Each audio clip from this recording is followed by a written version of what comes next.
Hello बच्चों, let us see the question.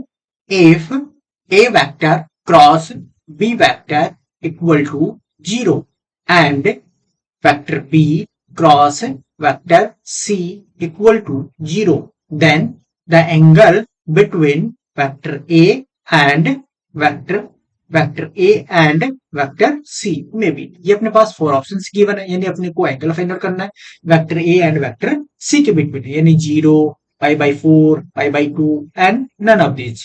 Okay बच्चों, ठीक है। तो यानी अपने पास क्या गिवन है कि भाई टू वेक्टर है, अपने पास वैसे थ्री वेक्टर्स हैं। ओके, तो यहाँ पर इस क्वेश्चन का अपन क्या देखते हैं कि कॉन्सेप्ट देखते हैं इस क्वेश्चन को सॉल्व करने से पहले। यानी मीन्स क्या होता है कि आपके पास टू वेक्टर्स है, यानी वेक्टर ए है, ओके, एक आपके पास वेक्टर बी है। क्या है आपके पास वेक्टर बी है, सपोजिंग दैट, मुझे पता नहीं है कौन।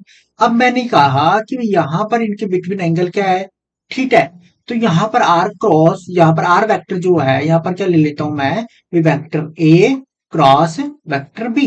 ओके बच्चों, ठीक है, ये इसका क्या रहेगा, रिजल्टेंट रहेगा। ओके, ठीक है। इसके ऊपर दैट अपन यहाँ पर क्वेश्चन सॉल्व कर रहे हैं। यहाँ पर इसने बोला है भाई वेक्टर ए है cross B vector equal to क्या है, 0 है। अब ये 0 कब हो सकता है, अब आप खुद बताइएगा कि 0 कब हो, यानी इसके बिटवीन एंगल क्या रहे। जब मैं इसे ओपन करता हूं तो यहां पर जब भी आपके पास रहेगा तो क्या रिजल्ट रहेगा भाई, A cross B cross equal to क्या है, magnitude of A vector magnitude of B vector sine theta N cap, sine theta N cap.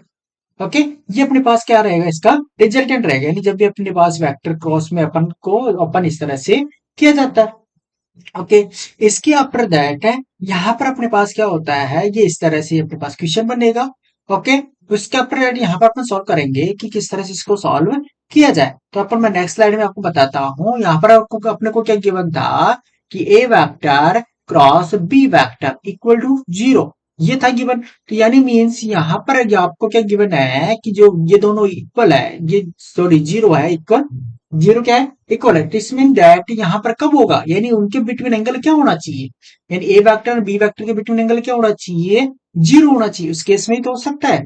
ठीक है, तो मैंने आपको बताया था कि आपके पास जो था, मैंने यहाँ पर ये रिटर्न किया था, क्या रिटर्न किया था अभी, ए वेक्टर उसके पास मैग्नीट्यूड, बी वेक्टर का magnitude sine theta, okay, and n cap, ये लिया था मैंने। तो मैंने बोला था कि यहाँ पर आपके पास जो एंगल है वो क्या रहेगा, 0। जब ये एंगल 0 है तो इस केस में साइन 0 की वैल्यू क्या होती है, 0 होती है। साइन 0 की वैल्यू क्या होती है, 0 होती है। इट मीन दैट यहाँ पर क्या हो गया, ए क्रॉस बी, ठीक है, A vector cross B vector equal to क्या हो गया, 0 हो गया। इट मीन दैट यहाँ पर अपने पास क्या है कि ये वेक्टर दोनों क्या है, एक दूसरे के पैरेलल है। यानी मीन्स इनके बिटवीन जो एंगल बनेगा वो क्या बनेगा, 0 डिग्री बनेगा। यानी ए वेक्टर ये आपके पास ये है, इसके यहाँ पर इसी के पैरेलल चलेगा आपके पास अदर वेक्टर, वेक्टर बी। ये ए वेक्टर है, ये बी वेक्टर है। ओके, अब नेक्स्ट अपने को क्या गिवन है, वहां पर बी, यहाँ पर आप देख रहे होंगे क्वेश्चन नेक्स्ट में कि यहाँ पर क्या गिवन है भाई, बी वेक्टर सेम वही है भाई, B vector and C vector का क्रॉस मल्टीपल जो है वो क्या है, 0 है। तो अपन ये चेक करेंगे कि भाई अपने पास जो है कि जो गिवन है, यानी सेम एट जिस B vector cross C vector, इसका रिजल्ट भी क्या है, 0। तो इट मीन दैट इनके बिटवीन जो एंगल रहेगा, किसके between, vector B and vector C, ये क्या है, पैरेलल है, are parallel, are parallel. Okay, यानी बिटवीन क्या हुआ, एंगल 0 हो गया, एंगल क्या हो गया, बिटवीन 0 हो गया। तो it means that vector B and vector C दोनों क्या है, पैरेलल है। तो यानी ये वेक्टर बी हो गया, ये वेक्टर सी हो गया। अब मैं तीनों, यहाँ पर एक कंडीशन तो ये थी मेरी और एक कंडीशन ये थी, अब मैं तीनों को मर्ज करके रिटर्न कर रहा हूं। अब तीनों को क्या कर रहा हूं, मर्ज करके रिटर्न कर रहा हूं। तो मैं रिटर्न कर देता हूं कि भाई वेक्टर, उसने क्या बोला है कि vector A and vector B, ये क्या है, दोनों पैरेलल है।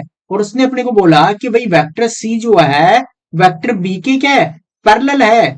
ओके, तो मींस इट मींस यहां पर क्या हुआ कि भाई आपके पास जब A vector parallel to B vector है एंड उसके after that vector B parallel to vector C है, तो मैं यहां रिटर्न क्या कर सकता हूं, देन वेक्टर आपके पास जो रहेगा, वेक्टर ए पैरेलल टू किसके रहेगा, बी वेक्टर सी के रहेगा। ओके, ठीक है, ये अपन क्या है, यहां से कंक्लूजन फाइंड आउट निकाल सकते हैं। यही अपना क्या है, आंसर है। यही अपना क्या है, आंसर है। ठीक है, अब देखते हैं अपने पास कौन सा ऑप्शन मैच कर रहा है। जो भी अपने पास रहेगा। अब बिटवीन जब आपके पास एंगल जीरो रहती है, सॉरी यहाँ पे पैरेलल होता है तो एंगल क्या होता है, जीरो होता है। तो इनके बिटवीन यानी जो आपके पास है angle, the angle vector A and vector B, sorry vector C. तो यहां पर इनके बिटवीन जो एंगल बन रहेगा वो क्या रहेगा आपके पास, 0 डिग्री रहेगा। क्या रहेगा आपके पास, 0 डिग्री। यही अपना क्या है, आंसर है। ठीक है, यहां पर अपन चेक करते हैं कौन सा ऑप्शन है अपने पास, ये ऑप्शन है, first option is that is answer. Okay बच्चों, थैंक यू।